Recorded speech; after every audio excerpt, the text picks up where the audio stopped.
Very good morning, dear students. आज 22 सितंबर 2021 का दिन है और हमारे पीजी थर्ड सेमेस्टर के स्टूडेंट्स जिन्होंने पॉपुलेशन स्टडीज को स्पेशलाइजेशन रूप में लिया है, जब इस पेपर में थ्योरीज की हम बात करते थे तो तुमको याद होगा कि we had discussed from Malthus to Spencer to Perls and Reed and then move to Dumont's theory of social capillarity, सामाजिक आकर्षण का सिद्धांत भी हमने पढ़ा था। और बाद में आपको याद होगा कि थ्योरीज में जब हम माल्थस के चिंताओं को ठीक ढंग से एड्रेस नहीं कर पाए थे तो मार्क्स भी आते हैं, और कार्ल मार्क्स ने सरप्लस लेबर सप्लाई को कैपिटलिस्ट इकोनॉमी का सबसे बड़ा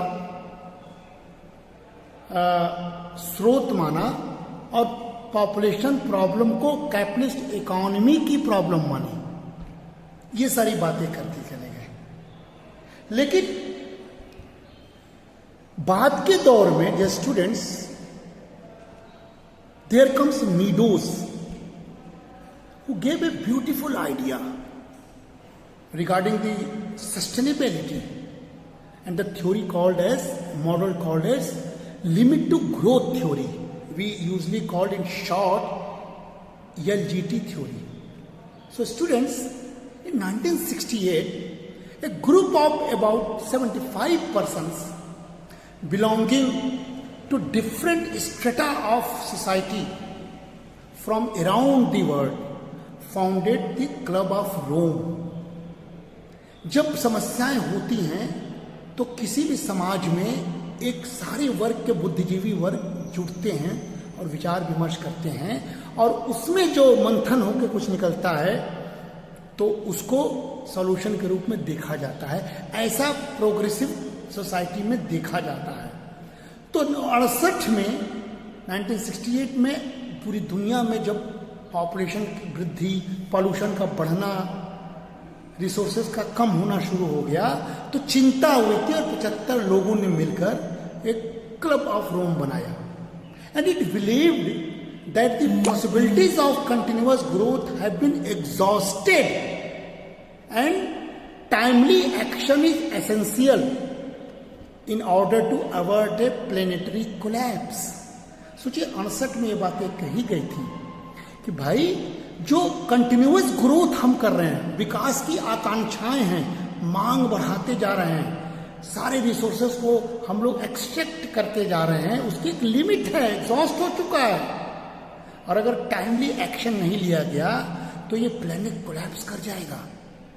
तो देखिए 68 की बात ये शुरू होती है और वो आते आते 1970 होते होते MIT के साइंटिस्ट डोनाल्ड मीडोज के नेतृत्व में द लिमिट ऑफ ग्रोथ करके 1972 में एक बुक पब्लिश होती है, रिपोर्ट पब्लिश होती है, जो रिसर्च होता है, और उसमें ये बात कही जाती है कि अगर हम सतर्क नहीं होंगे विकास के प्रति, उत्पादन के प्रति, पॉल्यूशन को लेकर हम चिंतित नहीं होंगे तो हम बियॉन्ड द लिमिट भी जा सकते हैं।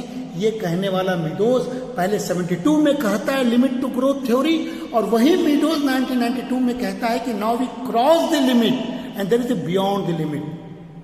सो dear students, in this particular topic you have to deal this topic within two categories. First is limit to growth theory and second is beyond the limit theory, and both are propounded by Meadows. Okay, so this is the base of this theory. And now you have to understand that this model, this specific theory is based on 5 variables, and those 5 variables are still important in the modern era when we are realizing we are having a COVID type of disease around the globe, and India are also suffering with this pandemic, we have to realize about our new growth model. So what are those 5 variables? That are population, most important variable in this model.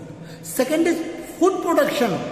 Malthus used to say these 2 variables. Malthus ने इसी 2 variables के आधार पर एक को geometrical progression के आधार पर बढ़ते हुए दिखाया और दूसरे को अरिथमेटिकल प्रोग्रेशन के आधार पर बढ़ते हुए दिखाया, और इस मिसमैच से उसने समस्याओं को दिखा दिया था, जिसको दुनिया नहीं मानी, आलोचना करने में लग गई, लेकिन वो चिंता सही थी जब लिमिट टू ग्रोथ मॉडल 1968, 1972 और 1992 में हम लोग बियॉन्ड द लिमिट थ्योरी पढ़ने लगे. तो first is population, second variable food production, and third is industrialisation.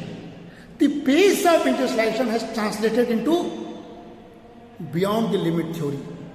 जो औद्योगिकरण की गति थी पॉपुलेशन के बढ़ने के साथ साथ, डिमांड के बढ़ने के साथ साथ, उस गति ने लिमिट टू ग्रोथ जैसे कॉन्सेप्ट को इजाद किया और उसका परिणाम क्या हुआ. तो तब उसका परिणाम हुआ fourth variable, most important variables in the modern era when we are talking about the concept of sustainable development, that is called pollution. Pollution का स्तर बढ़ता चला गया. And dear friends, the last and fifth variables is consumption of non-renewable natural resources. ये सबसे important हो गया कि आप इंडस्ट्रियलाइजेशन कर रहे हैं, आपकी जनसंख्या बढ़ रही है, डिमांड बढ़ रही है, आय बढ़ रही है, आप विकसित हो रहे हैं. आप किसके बल पर विकसित हो रहे हैं? जो नॉन रिन्यूएबल नेचुरल रिसोर्सेस है, जो रिन्यू नहीं हो पाएगा. For example petroleum products, zinc, gold, many other things which you could not renew in the near future, and that will become a limited growth and that will collapse the planet. यही तो गांधी कहते थे कि दुनिया में, ब्रह्मांड में, nature के पास सब कुछ, सबको पालने के लिए सब कुछ है, सबकी नीड को पूरा करने के लिए सब कुछ है, लेकिन इस नेचर के पास सबके लालच को पूरा करने के लिए सब कुछ नहीं है. गांधी वो फिलोसफिकल बात बोलता है, और ये जो मीडोज जो है उसको साइंटिफिक तरीके से प्रूव करके एक कंप्यूटर के मॉडल में बोलता है. दोनों की बातें सेम है. We are moving beyond the limit. इसलिए ये 5 का वेरिएबल्स आपको अभी भी पढ़ना है, and you have to use systems of dynamics in the methodological order.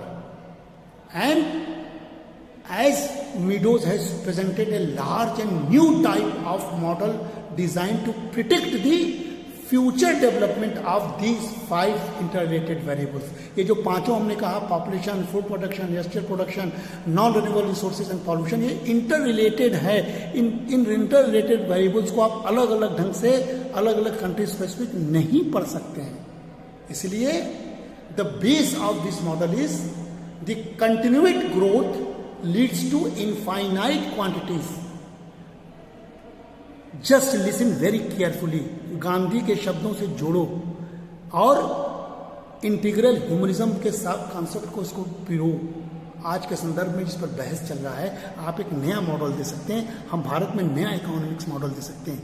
वो दिस जो लिमिट टू ग्रोथ मॉडल, जो थीसिस है based on the continued growth leads to infinite quantities that just do not fit into a finite world. यानी जो continuous growth है, ये infinite quantity की ओर बढ़ रहा है, अनंत विकास की ओर बढ़ रहा है, जो कि ये फाइनाइट वर्ल्ड में फिट नहीं होगा. वर्ल्ड फाइनाइट है, रिसोर्सेस फाइनाइट हैं, जगह फाइनाइट है, और उसमें आप इनफाइनाइट क्वांटिटीज आप प्रोडक्शन करते जाओगे कंटिन्यूएशन में, तो लिमिट टू ग्रोथ है, और ultimately you will cross this limit and move towards beyond the limit that will collapse the planet. This is how this topic I have to deal with this, and dear students, I will tell you later on. Thank you.